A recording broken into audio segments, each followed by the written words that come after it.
Hi everyone, welcome back or welcome to my channel. If you're new here, please leave a like, comment down below and subscribe, and yeah, let's get on with the video. So today's video is going to be ranking all the books that I've read so far this year. So I've read 12 books this year so far, which is pretty good, I'd say. They range in different genres and stuff. I've got on my iPad here screenshots of, I've got on my iPad my Goodreads, which is what I use to track my reading. And I'm going to basically telling you like when I finished the book, how much what stars I rated it, and then just a little review. And yeah, let's go on with the video. So the first book that I read this year was The Adventures of Sherlock Holmes by Arthur Conan Doyle. I rated this 5 stars and I finished it on the 27th of Feb. Now this was a book I was reading end of last year, so obviously this took me a while to read because I was kind of in a reading slump, but it's one of the cloth bound classics, and yeah, I really enjoyed it. I used to be a fan of Sherlock the TV show and I really liked reading the book. And yeah, the next book that I read was Les Miserables by Victor Hugo. I'm really sorry if I'm pronouncing that wrong. If I'm pronouncing it wrong, please correct me in the comments, nicely of course. But I rated this 4 stars and I finished this on the 28th of April, so I finished this the day before my birthday.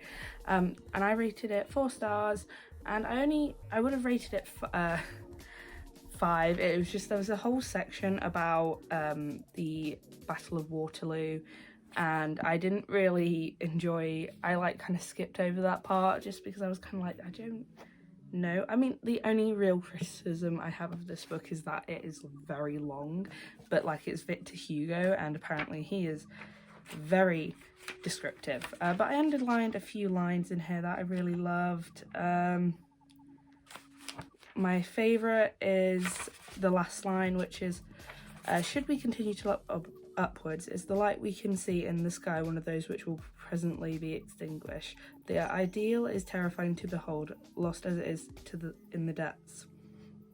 Small, isolated, a pinpoint, brilliant but threatened on all sides by the dark forces that surround it. Nevertheless, no more in danger than a star in the jaws of the clouds, which I think is really good. So yeah. This is another cloth-bound classic, and woo. So then we kind of diverge from the classics, and this will kind of be a bit quicker because I basically finished 3 books in one day, and that was Heartstopper Volume 1, and I finished these 3 books on the 30th of April, and I rated all of them 5 stars, and that is Heartstopper Volume 1, Heartstopper Volume 2, and Heartstopper Volume 3.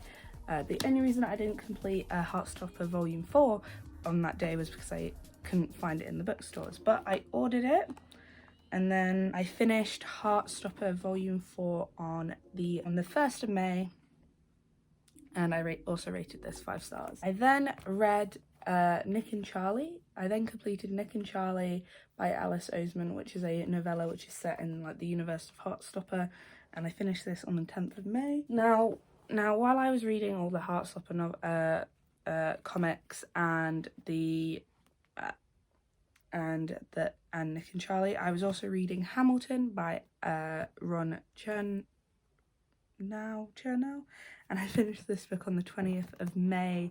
Now this is a big book, so actual pages is 820, but actually reading the actual writing stuff is about 716 if I remember correctly. No, never mind, it was 731, and then the rest was obviously an index and stuff like that. And I rated this 5 stars, and as I said, I finished it on the 20th of May. And yeah, oh yeah, forgot to do a little review of so I really enjoyed all the Heartstopper novels. They were really good they were really nice little fun reads and really wholesome and stuff. I really loved the 3rd one because it's set in Paris and stuff, and I love the idea of traveling abroad, and I got to live vicariously through the characters because I didn't get to do any abroad school trips while I was in college. So yeah, got to I got to vicariously live through Nick, Charlie and the Paris gang. And then Nick and Charlie was very good. I honestly nearly cried because I was really worried that a certain thing was going to happen, but it didn't happen. Yay! But yeah, let's go on to the next book. The next book that I finished was Anne of Green Gables by L.M. Montgomery, and I gave this 5 stars, and I finished this on the 23rd of May. And this was basically the book I read while I was down in Milton Keynes, and yeah, I really enjoyed it. This is one of the books that Avonlea is based off of, and I really enjoyed the series, so I decided to read the book. And obviously a certain thing happens in it, and when that thing happened, I was crying on the coach, and I'm so glad that they haven't done it and they didn't get to do it in the show. That's the one, basically, if a spoiler alert if you haven't read the book, Matthew Cuthbert dies in the first book, which is really sad, and the only upside of the Avonlea getting cancelled is that he's still alive. Woo! But yeah. So next up, I read On Earth We Are Briefly Gorgeous by Ocean Wong, and I finished this on the 26th of May. And yeah, I also rated it 5 stars. I'm giving out a lot of 5 stars, I've just realised. I'm just really enjoying all the books I've read so far, so that's good. Yeah, no, I really enjoyed it, and I liked how it was shorter than this and Anne of Green Gables.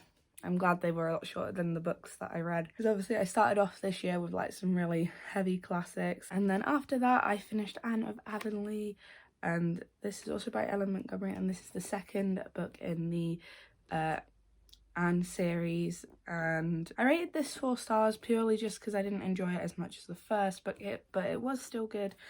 And yeah, I'm basically doing a thing where, or at least I thought I'd do a thing where with these books I'd try and get through like the first 3 this year. That's like my minimum, and I would do it so I'd read a book from the series, read another book that's not to do with the series, and then read the next book in the series, just to kind of break it up. And then last but not least, so when I am filming this, I literally finished this like 4 days before I'm filming this, and so I finished this on the 3rd of July, and this is Galatea by Madeleine Miller, and it's basically a really short story based on Galatea, who was carved by an artist. She was basically a stone statue, and she was and basically the artist prayed to make her real, and she got made real. And yeah, oh no, it wasn't stone, it was marble. Sorry, but marble's technically a stone. Anyway, I saw this on like this on the counter of the Waterstones, and I was like, do I get it? And my friend was like, yeah. The only thing, I did really enjoy this. I rated it 5 stars. The only nitpick I have is that it is 56 pages, and this was like £7 for this, for 52 pages. Like, that's the only thing I don't like about it, but other than that, I think it's a pretty good story and a pretty unique take on the myth. And yeah, anyway, I hope you enjoyed the video. If you did, please leave a like, comment down below and subscribe, and I will see you all next week with another video. Bye.